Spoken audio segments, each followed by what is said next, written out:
2026 നടക്കുന്ന കേരള നിയമസഭാ തെരഞ്ഞെടുപ്പ് ഇനി ഒരു കൊല്ലം തികച്ചില്ല. തീർച്ചയായിട്ടും 3 പാർട്ടികളെ സംബന്ധിച്ചിടത്തോളവും വളരെ നിർണായകമായിട്ടുള്ള ഒരു തെരഞ്ഞെടുപ്പാണ് വരാൻ പോകുന്നത്. സീറ്റുകളെ സംബന്ധിച്ചിടത്തോളവും അതോടൊപ്പം തന്നെ ഭരണം പിടിക്കുക എന്നുള്ളതും വളരെ ഇമ്പോർട്ടൻ്റ് ആയിട്ടുള്ള ഒരു കാര്യം. 140 മണ്ഡലങ്ങളിൽ എത്രയെത്ര സീറ്റുകൾ ഓരോ പാർട്ടിയും പിടിക്കുമെന്നുള്ള ഏറ്റവും നിർണായകമായിട്ടുള്ള ചോദ്യം നിലനിൽക്കുന്ന ഒരു തെരഞ്ഞെടുപ്പ് എന്ന് പറയുന്നത്. അതിൽ ഏറ്റവും എടുത്തു പറയേണ്ട ഒരു കാര്യം എന്ന് പറയുന്നത് കോട്ടയത്ത് എന്താണ് 2026 സംഭവിക്കാനായി പോകുന്നത്. രാഷ്ട്രീയ സർവേകൾ അതോടൊപ്പം തന്നെ ചില രാഷ്ട്രീയ നിരീക്ഷണങ്ങൾ പല രീതിയിലുമുള്ള കണക്കുകളൊക്കെ തന്നെ സൂചിപ്പിക്കുന്നത് പ്രകാരം 2026 കോട്ടയത്ത് എന്ത് തരം അട്ടിമറിയാണ് സംഭവിക്കാൻ പോകുന്നത്. UDF മുന്നേറ്റമുണ്ടാക്കാൻ സാധിക്കുമോ? LDF മുന്നേറ്റമുണ്ടാക്കാൻ സാധിക്കുമോ?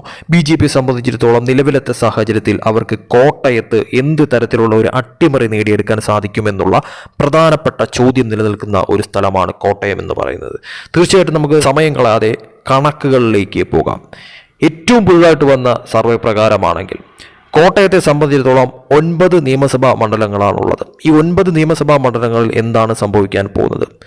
പാല, കടുത്തുരുത്തി, വൈക്കം, കോട്ടയം, ഏറ്റുമാനൂർ, പുതുപ്പള്ളി, ചങ്ങനാശ്ശേരി, കാഞ്ഞിരപ്പള്ളി, പൂഞ്ഞാർ, ഈ 9 സ്ഥലങ്ങളിൽ എന്താണ് ട്വിസ്റ്റ് സംഭവിക്കാനായി പോകുന്നത് എന്ന വലിയ ചോദ്യം.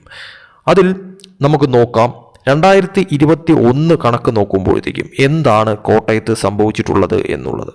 നിയമസഭാ തെരഞ്ഞെടുപ്പ് 2021 കോട്ടയത്ത് LDF 5 സീറ്റുകളും UDF 4 സീറ്റുകളുമായിരുന്നു നേടിയത്. LDF മുൻതൂക്കമുണ്ടായിരുന്നു എന്നുള്ളത് വാസ്തവമാണ്. UDF 4 സീറ്റുകളായിരുന്നു അന്ന് നേടിയിരുന്നത്. എന്നാൽ 2021 കഴിഞ്ഞ് 2026 വരുമ്പോഴത്തേക്കും ഇവിടങ്ങളിലൊക്കെ തന്നെ എന്ത് തരം മാറ്റങ്ങൾ സംഭവിക്കുമെന്നുള്ള പ്രധാനപ്പെട്ട ചോദ്യത്തിൻ്റെ ഉത്തരമെന്ന് പറയുന്നത് ഒരു മാറ്റം സംഭവിക്കാൻ പോകുന്നു എന്നുള്ളത് തന്നെയാണ് ഈ സർവേ വ്യക്തമാക്കുന്നത്. അതായത് LDF ഒരു തിരിച്ചടി ലഭിക്കാനായിട്ട് സാധ്യതയുള്ള ഒരു തെരഞ്ഞെടുപ്പായിട്ട് കോട്ടയത്ത് 2026 മാറാൻ പോകുന്നു എന്നുള്ളത് വ്യക്തമായി മനസ്സിലാക്കാൻ പറ്റുന്ന ഒരു സർവേ റിസൾട്ട് തന്നെയാണ് ഇതെന്ന് പറയുന്നത്. അത് നമുക്ക് ഓരോ സീറ്റുകളും നോക്കുമ്പോഴത്തേക്കും വ്യക്തമാണ്. അതായത് ഓരോ സീറ്റും നോക്കുമ്പോൾ പാല 2026 പാല UDF സീറ്റാണ് നിലവിൽ. അത് UDF നിലനിർത്തുമെന്ന് തന്നെയാണ് ഈ സർവേ വ്യക്തമാക്കുന്നത്. ഇനി കടുത്തുരുത്തിയിലേക്ക് വരുമ്പോഴത്തേക്കും അത് UDF സീറ്റ് തന്നെയാണ്. അത് 2026 UDF നിലനിർത്തുമെന്ന് തന്നെയാണ് ഈ സർവേ വ്യക്തമാക്കുന്നത്. ഇനി വൈക്കത്തേക്ക് വരുമ്പോഴത്തേക്കും വൈക്കം 2026 അത് LDF നിലനിർത്തുമെന്ന് തന്നെയാണ് പറയുന്നത്. നിലവിൽ അത് LDF സീറ്റാണ്. അത് LDF തന്നെ നിലനിർത്തുമെന്ന് തന്നെയാണ് ഈ സർവേ വ്യക്തമാക്കുന്നത്. ഇനി ഏറ്റുമാനൂരിലേക്ക് വരുമ്പോൾ അത് LDF സീറ്റാണ് നിലവിൽ. അതും LDF നിലനിർത്തുമെന്ന് തന്നെയാണ് ഈ സർവേ സൂചിപ്പിക്കുന്നത്. ഇനി കോട്ടയത്തേക്ക് വരുമ്പോൾ അത് UDF സീറ്റാണ്. അത് 2026 UDF കയ്യിൽ ഭദ്രമായിരിക്കുമെന്നാണ് ഈ ഒരു സർവേ വ്യക്തമാക്കുന്നത്. ഇനി പുതുപ്പള്ളിയിലേക്ക് വരുമ്പോഴത്തേക്കും UDF സീറ്റാണ് നിലവിൽ. അത് UDF തന്നെ നിലനിർത്തുമെന്ന് തന്നെയാണ് ഈ സർവേ വ്യക്തമാക്കുന്നത്. ഇനി ഏറ്റവും ട്വിസ്റ്റ് നിറഞ്ഞ സ്ഥലം ചങ്ങനാശ്ശേരിയാണ്. ചങ്ങനാശ്ശേരിയിൽ എന്താണ് സംഭവിക്കാൻ പോകുന്നത്? അവിടെ LDF സീറ്റാണ് നിലവിൽ. പക്ഷേ അവിടെ ഒരു ടൈറ്റ് ഫൈറ്റ് നടക്കാൻ ഏറ്റവും കൂടുതൽ സാധ്യതയുള്ള ഒരു സ്ഥലമായിട്ട് മാറുന്നു. നിലവിൽ അത് LDF UDF ഒരു 50-50 ചാൻസ് ഉള്ള ഒരു സ്ഥലമായിട്ട് മാറുന്നു എന്നുള്ളതും ഈ സർവേ വ്യക്തമാക്കുന്നു. അവിടെ BJP സംബന്ധിച്ചിടത്തോളം ഏകദേശം 15,000-ഓളം വോട്ടുകളുള്ള ഒരു സ്ഥലമാണ്. അതുകൊണ്ട് തന്നെ നിർണായക ഘടകമാവും BJP എന്നുള്ളതും വ്യക്തമാണ് വോട്ടുകൾ. അപ്പോൾ അത് LDF സീറ്റ് ആണെങ്കിൽ തന്നെയും UDF വിജയസാധ്യത നിലനിൽക്കുന്ന ഒരു സീറ്റായിട്ട് ചങ്ങനാശ്ശേരി മാറുന്നു എന്നുള്ളത് ഈ സർവേ വ്യക്തമാക്കുന്നു. ഇനി കാഞ്ഞിരപ്പള്ളിയിലേക്ക് വരുമ്പോഴത്തേക്കും അത് നിലവിൽ LDF സീറ്റാണ്. പക്ഷെ അവിടെയും ഒരു ടൈറ്റ് ഫൈറ്റ് നടക്കുമെന്ന് തന്നെയാണ് ഈ സർവേ വ്യക്തമാക്കുന്നത്. പക്ഷേ നിലവിൽ ഒരു പ്ലസ് കാണിക്കുന്നത് LDF തന്നെയാണ് കാഞ്ഞിരപ്പള്ളി എന്നുള്ളതും വ്യക്തമാക്കുന്നു. ഇനി പൂഞ്ഞാറിലേക്ക് വരുമ്പോഴത്തേക്കും അവിടെയാണ് ഏറ്റവും നിർണായകമായിട്ടുള്ള ഒരു സ്ഥലമെന്ന് പറയുന്നത്. അതായത് അവിടെ നിലവിൽ അത് LDF സീറ്റാണ്. പക്ഷേ അവിടെ ഒരു ത്രികോണ പോരാട്ടം നടക്കുമോ എന്നുള്ള തരത്തിലുള്ള ചില കണക്കുകളും പുറത്തു വരുന്നുണ്ട്. അതായത് അവിടെ നിലവിൽ LDF സീറ്റാണ്. പക്ഷേ അത് UDF പോകുമോ, അതല്ല അവിടെ BJPക്ക് ഒരു അട്ടിമറി ഉണ്ടാക്കാൻ സാധിക്കുമോ എന്നുള്ള ഏറ്റവും പ്രധാനപ്പെട്ട ചോദ്യം. അവിടെ BJP നിർത്തുന്ന സ്ഥാനാർത്ഥി ആരായിരിക്കും എന്നത് അടിസ്ഥാനമാക്കിയായിരിക്കും അവിടെ ഒരു ത്രികോണ പോരാട്ടം നടക്കാനായിട്ടുള്ള ഏറ്റവും നിർണായകമായിട്ടുള്ള ഒരു ഘടകം നിലനിൽക്കുന്നതെന്ന് പറയുന്നത്. കാരണം നമുക്കറിയാം അത് PC ജോർജിന്റെ സീറ്റായിരുന്നു. അത് 2021 PC ജോർജിന് നഷ്ടപ്പെട്ട് അത് LDF പോകുന്നത് തന്നെ.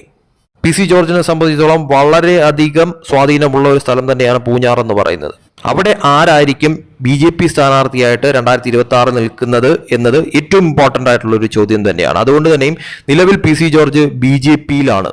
അതുകൊണ്ട് തന്നെയും പൂഞ്ഞാറിൽ BJP സ്ഥാനാർത്ഥി ആരെന്നുള്ള ഏറ്റവും ഇമ്പോർട്ടൻ്റ് ആയിട്ടുള്ള ഒരു ചോദ്യം അത് അടിസ്ഥാനമാക്കിയായിരിക്കും അവിടുത്തെ ഒരു ത്രികോണ പോരാട്ടത്തിനുള്ള ഒരു കളമൊരുങ്ങുന്നത്. അവിടെ നിലവിൽ LDF സീറ്റാണ്, പക്ഷേ എങ്കിൽ പോലും ഒരു നേരിയ തോതിലുള്ള ഒരു മുൻതൂക്കം നിലവിൽ കാണുന്നത് LDF-ന് തന്നെയാണെങ്കിൽ പോലും അവിടെ ഒരു ത്രികോണ പോരാട്ടം, ഒരു ടൈറ്റ് ഫൈറ്റിന് 2026 കളമൊരുങ്ങുമെന്ന് തന്നെയാണ് ഈ സർവേ വ്യക്തമാക്കുന്നത്. അതായത് BJP സംബന്ധിച്ചിടത്തോളം UDF-നെ സംബന്ധിച്ചിടത്തോളം ഒരു സാധ്യതയുള്ള ഒരു സ്ഥലമായിട്ട് പൂഞ്ഞാർ മാറുന്നു.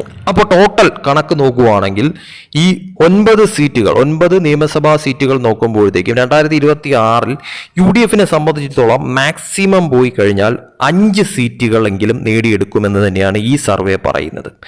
LDF-ലേക്ക് വന്നു കഴിഞ്ഞാൽ അവർക്ക് സീറ്റുകൾ കുറയുമെന്നാണ് ഈ സർവേ വ്യക്തമാക്കുന്നത്. അതായത് അവർക്ക് മാക്സിമം പോയി കഴിഞ്ഞാൽ 3 അല്ലെങ്കിൽ 4 സീറ്റുകൾ എന്നുള്ള തരത്തിലോട്ട് കാര്യങ്ങൾ മാറും.